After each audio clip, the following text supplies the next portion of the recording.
السلام علیکم۔ آج کی ہماری ویڈیو ایک ایسی شخصیت کے حوالے سے ہے کہ جن کے بارے میں بھارتی میڈیا بہت زیادہ پروپیگنڈا کر رہا ہے اور ان کا سوشل میڈیا اور الیکٹرانک میڈیا کے اوپر بھی بہت زیادہ چرچا ہے۔ وہ شخصیت مولانا مسعود اظہر صاحب کی ہے۔ اس ویڈیو کے اندر ہم ان کا ہلکا سا تعارف بتائیں گے کہ مولانا مسعود اظہر 1968 میں پاکستان کے شہر بہاولپور میں ایک مذہبی گھرانے کے اندر پیدا ہوئے۔ اس کے بعد انہوں نے وہیں پہ بنیادی تعلیم حاصل کی۔ 1980 میں کراچی جامعہ علوم الاسلامیہ بنوری ٹاؤن کراچی میں وہ داخل ہوئے اور اپنی تعلیم مکمل کرنے کے بعد وہیں پہ معلم مقرر ہوئے۔ 1989 کے اندر مولانا مسعود اظہر 40 روزہ تربیت حاصل کرنے کے لیے افغانستان گئے اور مستقل طور پہ جہاد میں رہنے کا عزم کیا۔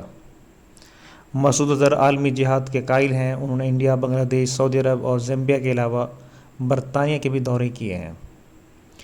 مسعود اظہر کو 1994 میں انڈیا کے زیر انتظام مقبوضہ کشمیر میں گرفتار کیا گیا۔ ان پر انڈیا میں دہشت گردانہ کارروائیوں میں ملوث ہونے کا الزام تھا۔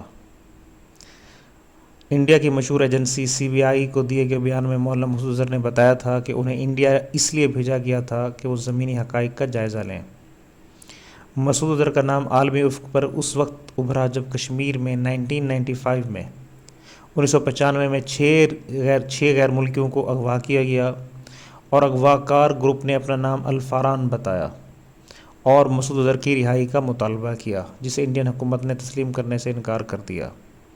اس کے بعد انڈیا اور پوری دنیا کو مسعود اظہر کی طاقت کا اس وقت پتہ چلا جب 24 دسمبر 1999 کو کھٹمنڈو سے دہلی جانے والی انڈین ایئر لائن کو اغوا کر کے قندھار افغانستان میں اتارا گیا، جہاں طالبان کی حکومت تھی۔